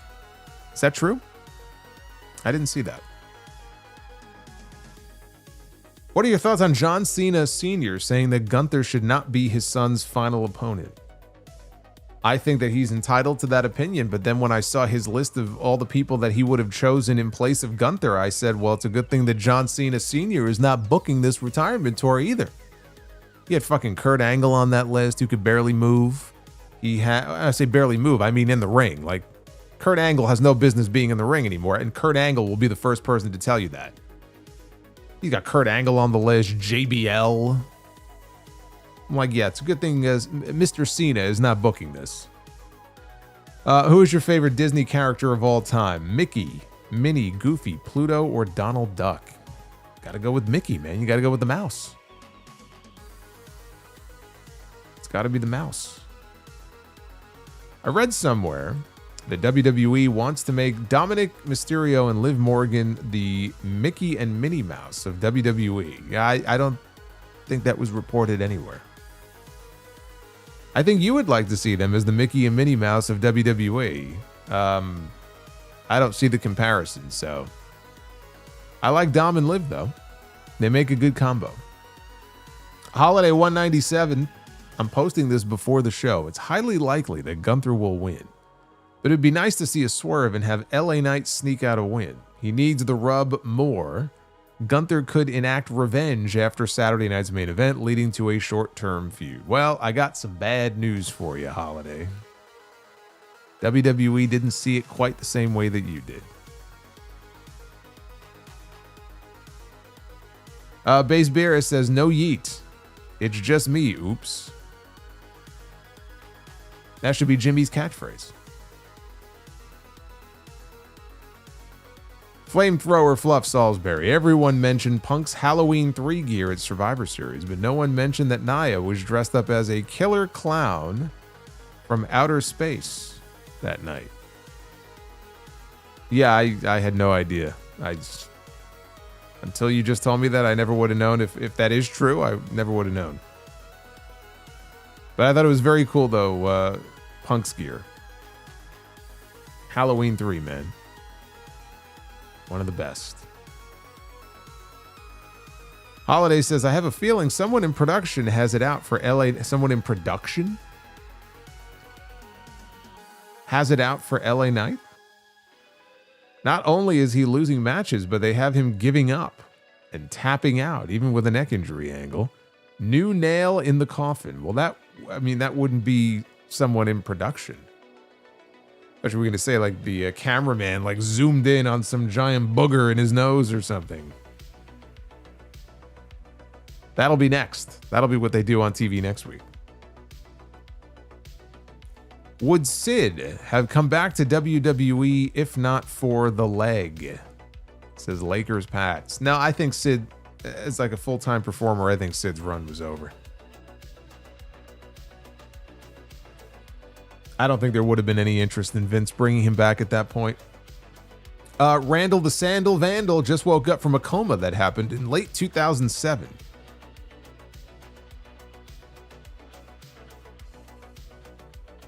What do you mean that Gaja Ping is John Cena's last opponent?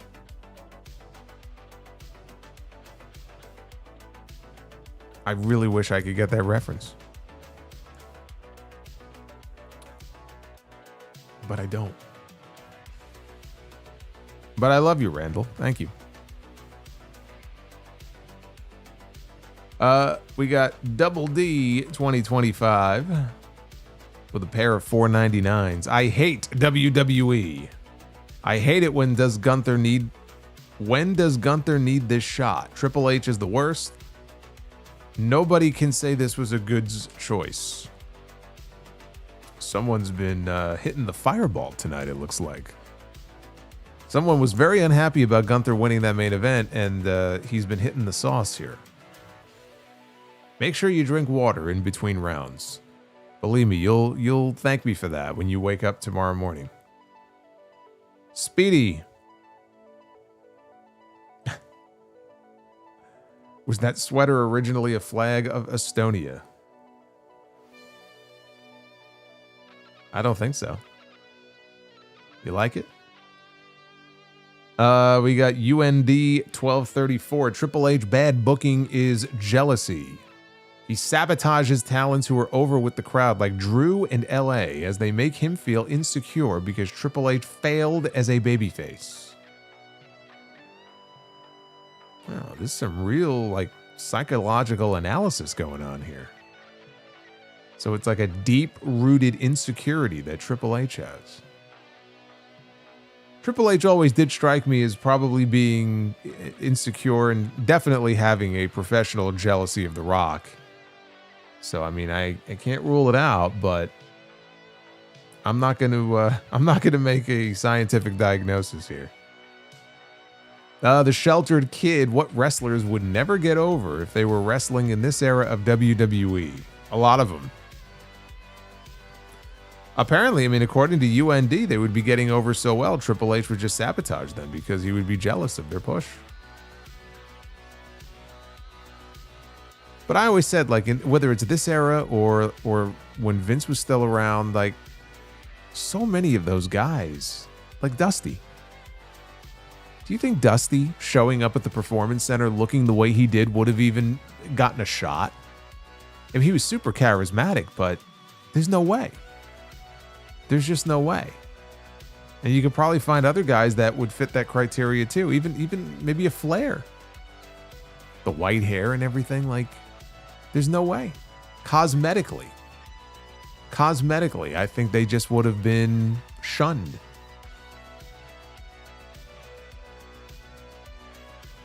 But in fairness, I mean, Flair has looked...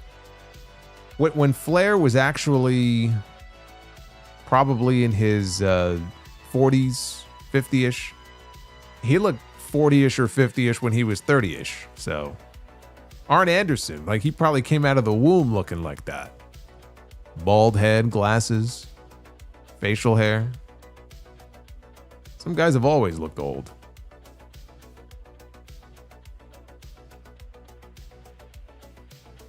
Phil says, Smackdown is ass. Also, how do I send a Kairi super chat? Having a hard time. It's the $15 one. Certain amounts will trigger certain super chats. You can find them in the description down below. Duff's Vids, Drew will be the new eater of pins for the championship if he loses again. Kind of feels like he's already there, brother. Don't you think? We just hit 10 out of 10 on the bonus goal. Dusty would have been the Funkasaurus. You know, it's sad, but tell me I'm wrong.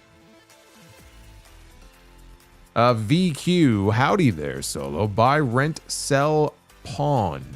WrestleMania Triple Threat Edition. Triple H, Shawn Michaels, Benoit, Rhea, Io, Bianca, Gunther, Drew, and Sheamus, and Mysterio, Orton, and Angle. Well, I'm going to sell on Mysterio, Orton, and Angle. That match was not nearly long enough. I mean, it kind of went at a breakneck pace. I think it was like 8 minutes. So there is something to it being a quick pace match, but it just, for a WrestleMania championship match, they had so much time cut. It could have been a classic, and it just ended up not, you know, being that. It fell short of that. So it wasn't a bad match, but I got to sell that one. I have to sell that one. I'm going to pawn. Oh, man.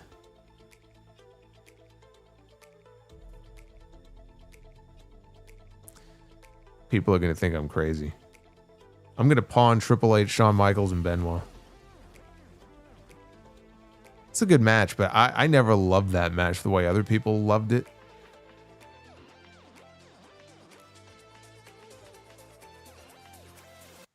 I'm going to rent Rhea, Io, and Bianca. I'm going to buy Gunther, Drew, and Sheamus. That sounds about right. Arabian Night, remember we thought Triple H would do well by Aleister Black. Still waiting on him to break out. We keep getting videos. We did have the one match with Cody at least.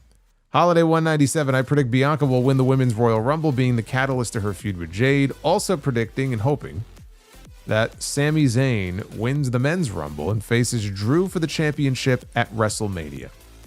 If Drew beats Cody, let's say on that first SmackDown of the new year, to win the title, then he would be the champion. Conceivably, that could happen. But then Cody goes into WrestleMania without a title, which I think is fine.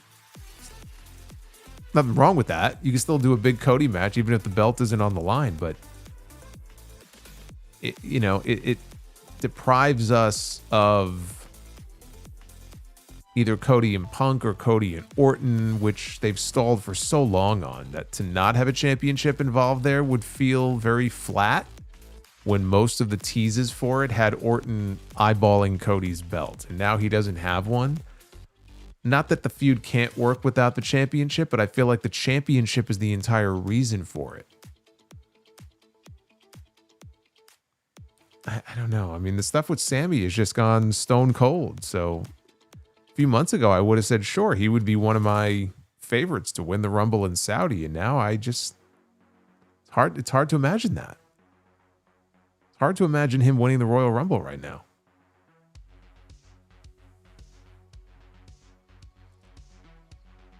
Mercedes lost tonight in a fantastic match. Yes, the downfall, as I've been telling you people for a couple months now,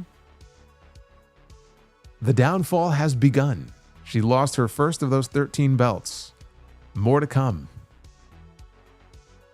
I'll have to check out that match. Apparently the match with Red Velvet tonight at Final Battle was a banger. Thank you, more. Chris Hogan, how screwed is AEW and Netflix acquiring WBD? I'll talk all about it on Sunday. They're not as screwed as some people would have you believe. But we'll talk about that on the podcast on Sunday. Aussie of Steel, at Saturday night's main event, could we maybe see the Judgment Day ladies against Fatal Influence? Sure. They should have, they should have a couple more matches left. I mean, we know of 3, right? We have Cena's match, we have the Cody match, and we have Bayley against Soul. There's going to be at least 4, maybe 5. So we still have, I'm going to say we have a couple matches left for them to announce. You could do that. Scumdog, thank you for the 10. And then another 10. Says, hope we get Be the Booker. Well, guess what, Scumdog? Thanks to you, we are getting Be the Booker. Thanks to you and all these other fine folks. You made it happen.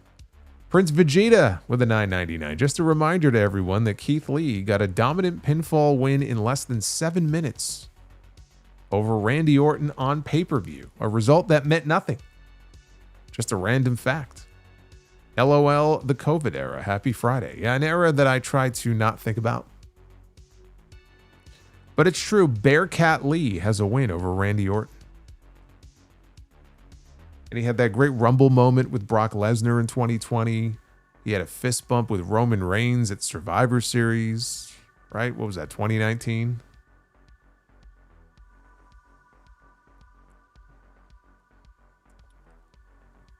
She's defending her TBS title on Saturday on Collision. Who's she defending it against? I've been waiting to see who is she going to drop this TBS championship to after all these, what feels like years. Misfit Wrestling Podcast. Gunther being the first person to make John Cena tap out for the first time since December of 2003 is a perfect send-out. It would still stun me if they actually did that.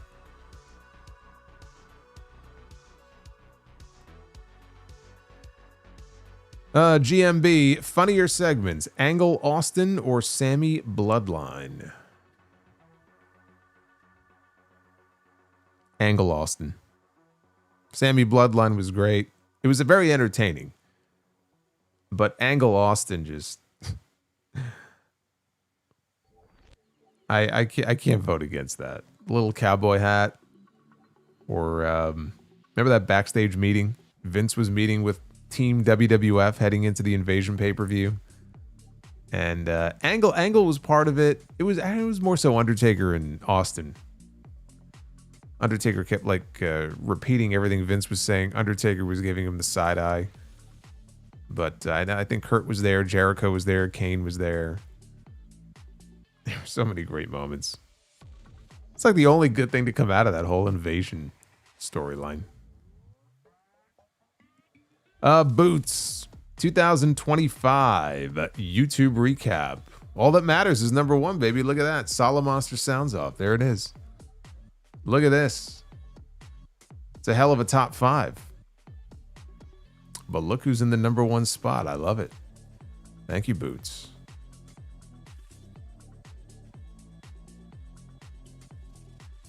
Plus Ultra Adrian, $10 super chat. Hey, Solo, just so you know, my YouTube recap, you were number 1 for my top channels. Love the content here. Hope you're doing well. I love hearing that. I am doing very well. Going to get very festive around here soon, right? We're going to have some snow on the stream, maybe some lights. 'Tis the season. Thank you, brother. Boots with another 10. Putting boots to asses tonight. Look at this guy. Only, 18 more likes for a double. Be the booker. Alexander says, Cena said, and I'm paraphrasing, that he doesn't pitch anything. He just goes with the flow.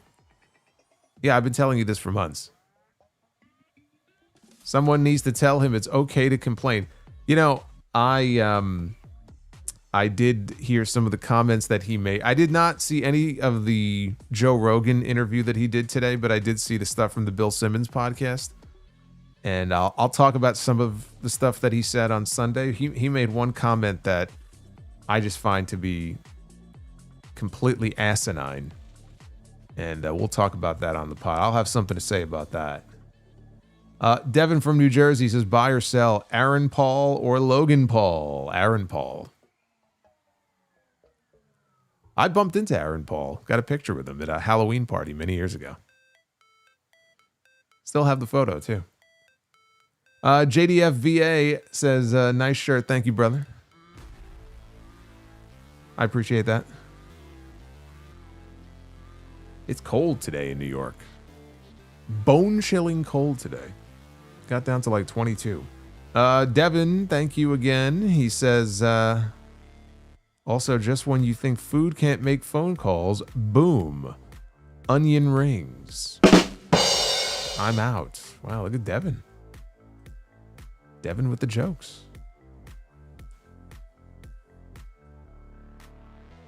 Prince Vegeta. I know Cena is trying to be nice for the future of the company, but Saturday night's main event should be a Cena tribute show. What do you think of the rejected 220 dates? And we'll talk about that on Sunday as well. I don't even think the company had 220 main roster shows this year. So, Triple H wanted this to be a John Cena tribute show. That was the original plan. The whole show was going to be a Cena tribute show capped off by the match with Gunther. And it was legitimately Cena's request that they do it this way. Which honestly, and I can understand people wanting it to be more of a tribute show. I'm sure they'll have their bumpers coming in and out of the commercial breaks with highlights of his, greatest matches and all that. But I like the idea of also featuring some of the up-and-coming talent against main roster stars. I like the concept. I like the idea. It's kind of fitting for the way Cena came in for him to be going out that way. Misfit Wrestling Podcast. Never thought I would hear a Trans-Siberian Orchestra reference from Solomonster. You never know what you're going to expect here on this show. You never know what you're going to hear on these podcasts. Randall the Sandal Vandal. Why are we skipping over Jingle All the Way? It's a better movie than a song. Of course, you can go Jingle Bells, Batman Smells. That's a classic. I knew that when I was a kid.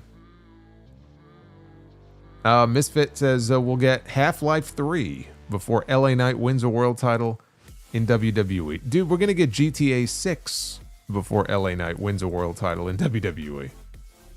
Forget Half-Life. Duff's Vids, did you see that John Cena did the Joe Rogan podcast? I did. I have not had time and may not have time to check it out before Sunday. There's far too much else to get into. But I will try to check out at least part of it. Scumdog, thank you for the 10. Man, Scumdog's been all over the place tonight. Misfit, I know people keep going back to Sting winning his retirement match, but failed to mention Sting wanted to lose to the Bucks. Well, except all the times that I just mentioned it over the last couple weeks, but that's okay. I don't know who these other people are that you're referring to. But I've made mention of that multiple times, and I've also said that John Cena, I'm sure, is also going to want to lose in his retirement match, but sometimes you gotta make a judgment call and say, nope, this is the way we're doing it. This is the right way to go about doing things.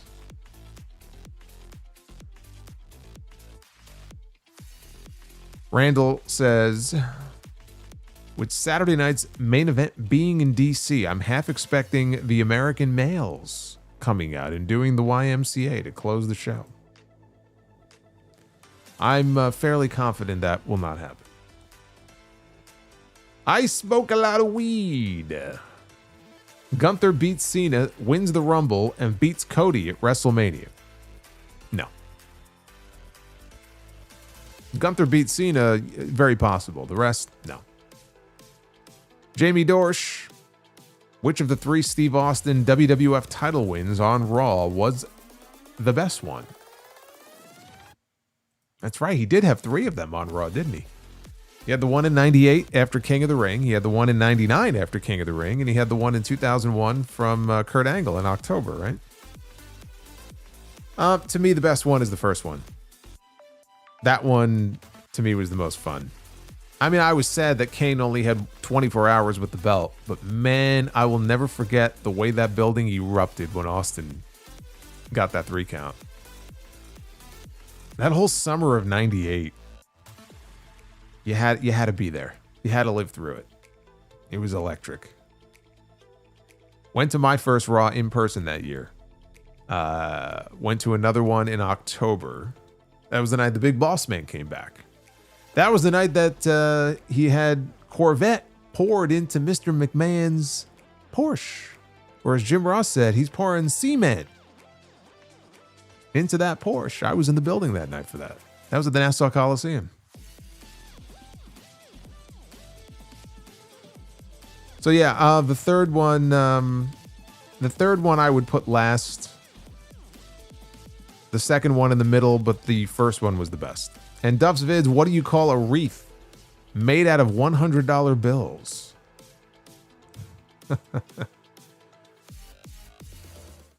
Aretha Franklin's. That's a good, I like that one. That's a good one. That's a good one. That's the best one all night. It's Aretha Franklin's. Of course it is. It only makes sense. Furious Nation is with us with a $4.99. What's going on, Furious Nation? What's up, Solo? Can't believe it's December. Gunther versus LA Knight was really good tonight. After tonight, 0 Gunther slander. Yes, Gunther slander will not be tolerated.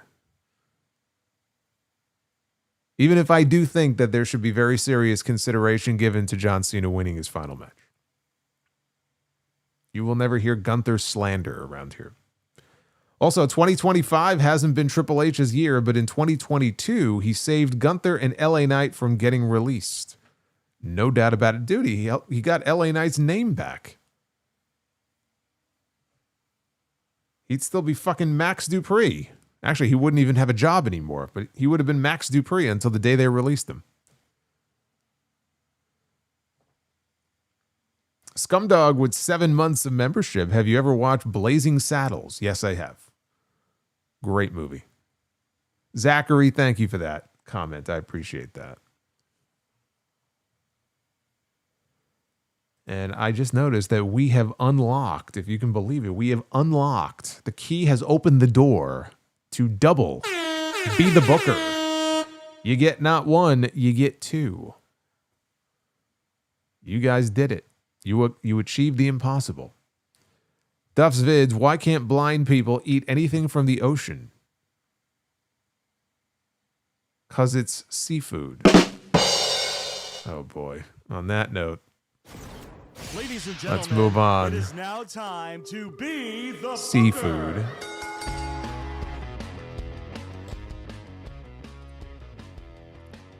Abyssal Zone says, sometimes I go back and watch Solomonster's reaction to LA Knight regaining his name. It's sort of sad how optimistic he is for LA Knight's future. Is or was? Was that the night that I played the godly chimes? I think it was. Well, there was a lot of reason to be optimistic at that time. I was a lot more innocent and pure before they corrupted me.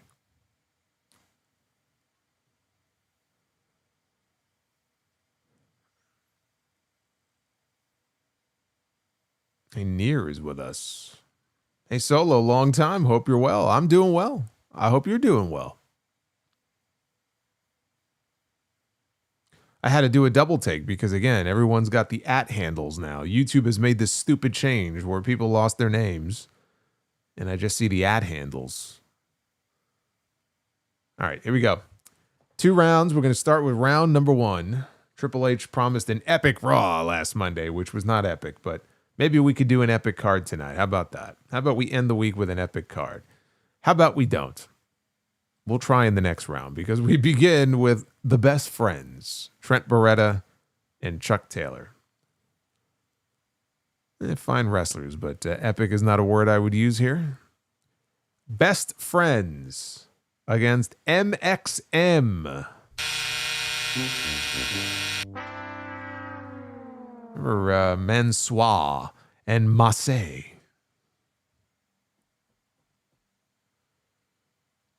That's a fine pre-show match. That's a fine pre-show match.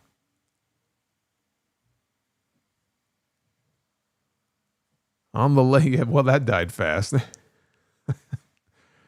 That died quickly. At least it was a quick death. Super buzz. I don't, you know, I have to come up with maybe a sound effect for a super buzz. We have Kairi Sane. We have Kairi, who was on SmackDown tonight. So she's pulling double duty. Kairi is going to take on Michelle McCool.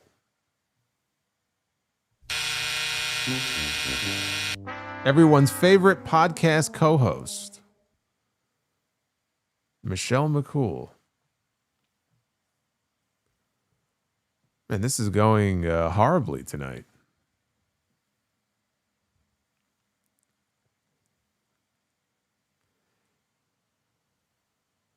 And in the main event, we have Yokozuna, 2-time WWF champion. I never thought I would say this, but save us, Yoko. Liv Morgan gives you her room key. Now pick a stipulation. Well, before we pick an opponent, I guess we have to pick a stipulation. We haven't even gotten to the bonus round yet. We're already picking stips. All right, well, we know Yokozuna's in this match, but what kind of a match will it be? Oh, great. It's going to be a Mountain Dew Pitch Black match. All you LA Knight fans, you know all about that. Mountain Dew Pitch Black. Yokozuna will be in a Mountain Dew Pitch Black match in the dark with all the glowing lights. This is certainly something. This is not going the way that I wanted it to. But he is wrestling Ricky the Dragon Steamboat. And I don't care what kind of match it is. That match could bang. We got saved. We got saved right at the buzzer. Right there at the end. Yes, that was the 600. That was the Yokozuna in that image was Yoko at his heaviest in the ring. So the thing about Yoko, even at that point, I mean, he's still, you know, his instincts were still there, but man, it was tough. It's tough to be mobile in that state when you're that heavy. But I see Steamboat, I see Yoko. I think they can make that work. Now we go to round number 2, where we have stipulations for all of the matches, which could go horribly wrong here.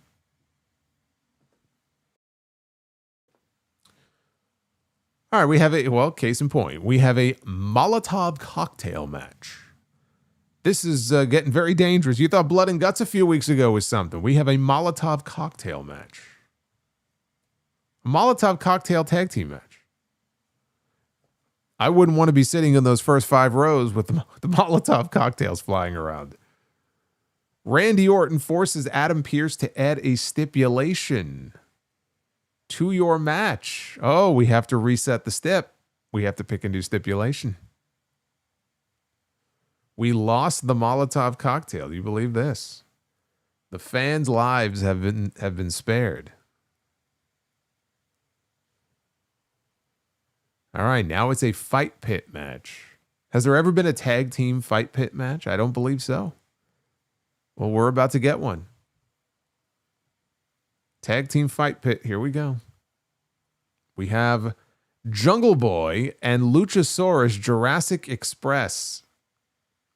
Of all the people to have in a fight pit match, Jungle Jack Perry is not the one that I would really expect to see in there.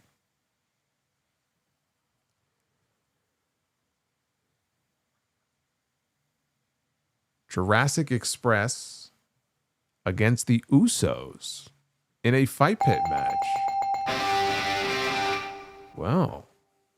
How about that for a tag team match, though? The Usos against Jurassic Express.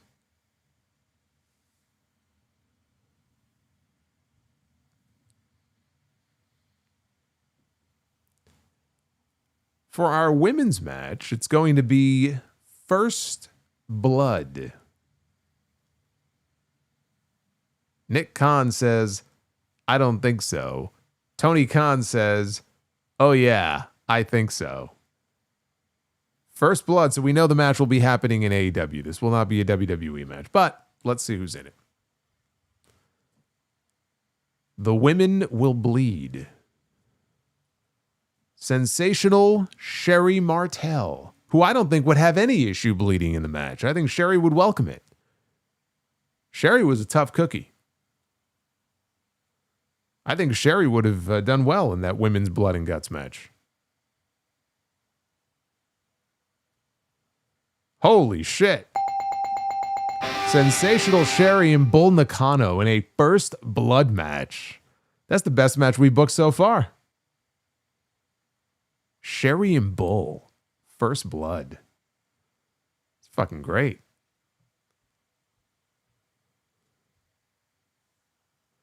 That's right. Scary Sherry.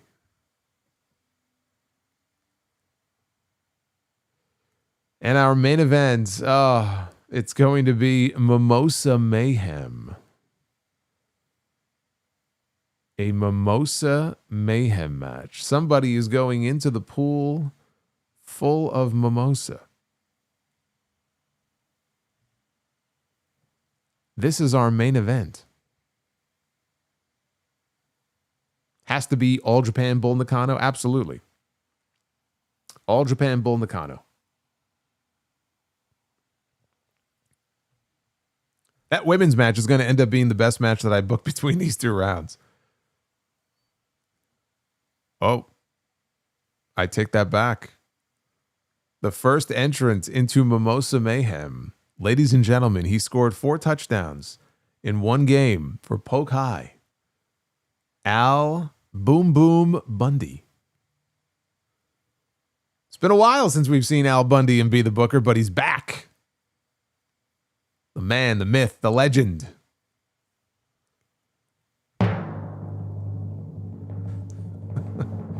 Al Bundy. Mimosa Mayhem. Oh my God, what a fucking match. Oh, against Kurt Angle. Kurt Angle. Man, that mimosa is going to turn red with blood. Kurt Angle. Dude, I mean, of all the matches I've ever booked, this has to be a top 10 match right here. Even with the dumb stipulation. Al Bundy against Kurt Angle. Like, are you fucking kidding me? And that's a sweep. That is a clean sweep. We went from a very shitty first round to a clean sweep in round number. See, this is why you got to do double Be the Booker. You screw one up, you can make up for it in the next round. Bundy going over? I don't know. You know, Al's God, what is it that he is trained in? Is it Brazilian? It's Brazilian Jiu-Jitsu, I think. He's got his, I don't know what color belt he has. I don't know. He might be able to put up a fight in there against Kurt. Kurt's going to win, but Al Bundy's not going to go down without a fight. Al Bundy won't be tapping out. Because if he taps out, that means that the match is over and he has to go home and have sex with Peg. And we all know he doesn't want to do that.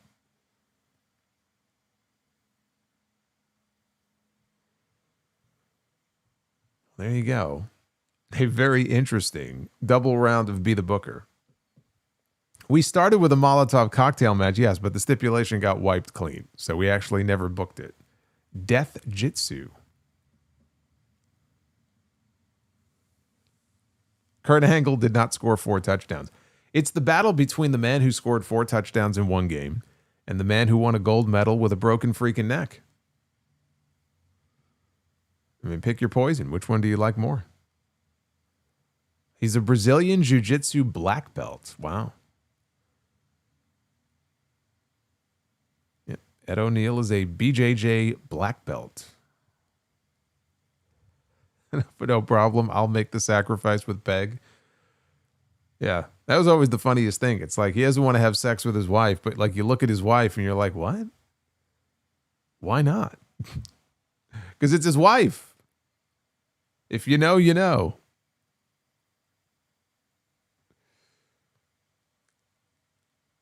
Misfit Wrestling Podcast. Fun fact. Stone Cold has never won the WWF Championship on pay-per-view outside of WrestleMania. Well, I mean, WrestleMania is all that matters.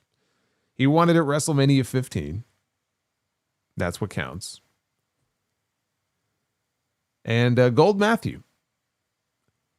Solo looking like the 4th member of the Mean Street Posse. I wish I could play the music. Also, I know you're constantly busy, but can you please watch The Batman? I need your thoughts. I think Joseph's head would explode if he knew that I watched The Batman. He would have all kinds of questions for me.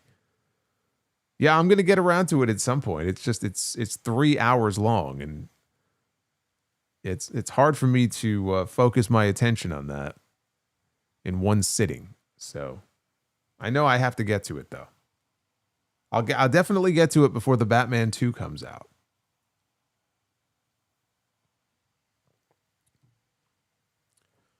Katie Seagal, wasn't she on Sons of Anarchy? Never watched that show, but I'm pretty sure she was on there. Fun times. Fun times. I'm going to be with you live on Monday night for the Raw post show. That'll be coming up next week. But before that, we have a loaded podcast after all the news this week. Coming up on Sunday, that'll be episode 941. And then we got the Raw post show next Monday. Of course, next weekend is the big Saturday night's main event special. And I will be live after that. I think we have all of our regular streams next week. Monday, Wednesday, Friday, Tuesday Night Titans over on JD's channel on Tuesday. So I think it's a pretty regular week leading into the 13th. So hopefully you will be able to join me for all of it. And again, hit that subscribe button because we are climbing our way towards 90,000 subs very soon. Excited. I'm looking forward to it. Be well. Stay safe. Have yourselves a great night and a great weekend. And join me on Sunday. Make sure you're subbed to the podcast so whenever it drops on Sunday afternoon, you can download the show and listen to episode 941. That's it. That's all I got for you. I'll see you guys on Sunday for the sound off. Until then, take care.